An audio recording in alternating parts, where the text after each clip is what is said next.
Baik pemirsa, seperti yang sudah saya sampaikan sebelum jeda, kita akan menuju ke Sumatera Selatan, tepatnya Muba atau Musi Banyuasin. Akibat sakit hati karena sering mendapatkan perlakuan kasar dan juga kata-kata yang begitu menyakitkan. Nah ini seorang istri beserta anaknya dan juga mengajak menantunya menghabisi nyawa suaminya sendiri. Aparat kepolisian unit reskrim Polres Musi Banyuasin bersama Polsek Babat Toman berhasil menangkap seorang ibu rumah tangga bersama anak dan menantunya yang telah tega membunuh suaminya sendiri bernama Indra Maulana saat sang suami tengah tertidur pulas. Ketiganya adalah Neni Triana, kemudian juga Francisca ini anak korban, kemudian Ferdi Julianda yang juga merupakan menantu korban.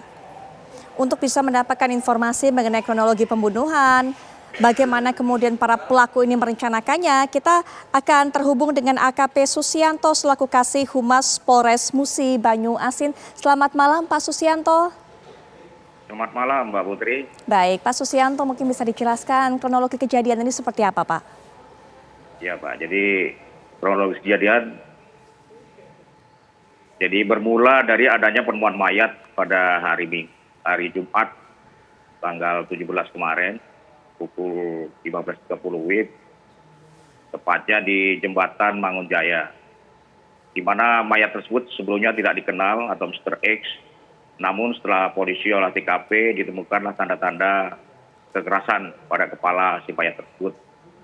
Yang selanjutnya mayat dibawa ke Puskes Babat Toman, dan tidak lama kemudian karena memang sudah viral di media sosial, kemudian ada seorang laki-laki yang datang mengaku bernama Ferdi Julianda ini menjelaskan bahwa itu adalah mertuanya.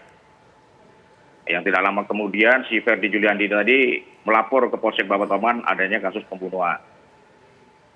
Menindaklanjuti laporan tersebut, akhirnya pihak Polres Musi Banyuasin bersama-sama dengan Polsek Babat Toman dan Polsek Sangadesa, karena si korban ini tinggalnya di Sangadesa, maka kemudian olah TKP dan melakukan penyelidikan lebih mendalam. Dari hasil penyelidikan, kemudian ditemukanlah bercak darah yang ada di mobil korban. Dan disitulah maka polisi memprediksi tidak lain pelakunya adalah masih orang dalam sendiri. Kemudian setelah dicek, dikumpulkan alat bukti, akhirnya dilakukanlah penangkapan terhadap si Ferdi Julianda ini setelah alat bukti sudah cukup. Nah dari penangkapan tersebut akhirnya mereka mengakui bahwa pelaku daripada pembunuhan tersebut adalah satu istri dan anak serta menantu. Jadi di mana kejadiannya pembunuhan itu terjadi pada hari Rabu tanggal 15 Maret 2023 pukul 10.00 WIB, 22.00 WIB. Di mana sebelumnya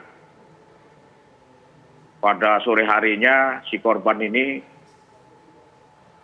pulang ke rumah dan sempat bertengkar dengan istrinya. Nah setelah bertengkar itulah mungkin istrinya sakit hati, kemudian mengajak atau berunding dengan anak serta menantunya untuk menghabisi suaminya karena mungkin sudah tidak tahan lagi. Dan mungkin karena sudah seringnya sehingga sakit hatinya memuncak. Nah kemudian setelah suaminya pergi atau korban pergi, sekira pukul 21.00 WIB, datang lagi ke rumah dan minta diurut oleh istrinya di ruangan tengah di rumahnya di Desa Jud 2, Kecamatan Sangadesa. Nah setelah diurut akhirnya si korban ini tertidur pulas. Nah saat tertidur itulah si istri korban menemui anak menantunya di kamar, bahwa menjelaskan si korban sudah tidur pulas dan menyuruhnya untuk dieksekusi malam itu juga. Maka kemudian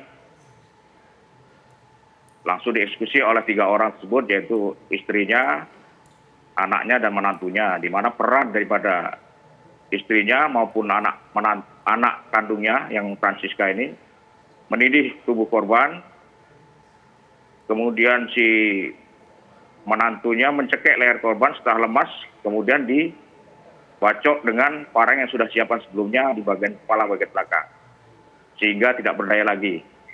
Dan setelah lemas, kemudian karena untuk memastikan apakah korban sudah meninggal atau belum, ditusuklah pelikat di belakangnya.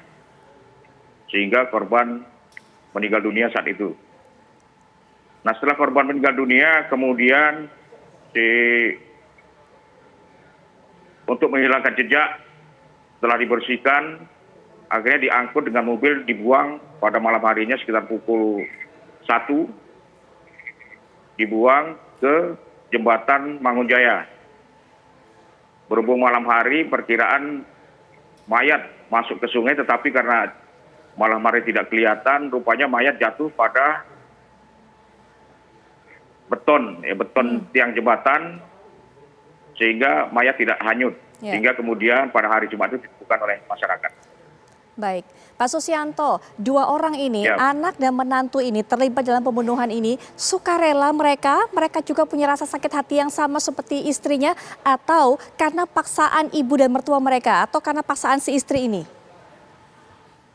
Sebenarnya mereka semua sama-sama sakit hati. Ya. Jadi karena korban ini memang temperamen, setiap pulang marah dan yang dimarahi semuanya, termasuk anaknya ini. Dan tidak segan-segan juga melakukan KDRT di rumah itu. Baik, ancaman hukuman untuk para pelaku ini sesuai dengan perannya masing-masing, Pak Susianto. Ya, untuk ancaman hukuman sementara penyidik Polres Muba ini menerapkan pasal pembunuhan berencana, yaitu pasal 340 KUHP, subsidiar pasal 338 KUHP, lebih subsidiar lagi pasal 170 ayat 2 ke 4 KUHP, ketiga KUHP. Dengan ancaman hukuman maksimal hukuman mati, seumur hidup atau 20 tahun. Baik, AKP Susianto, terima kasih sudah memberikan kronologi peristiwa ini kepada kami. Selamat malam, selamat bertugas kembali. Selamat malam, terima kasih Mbak Putri.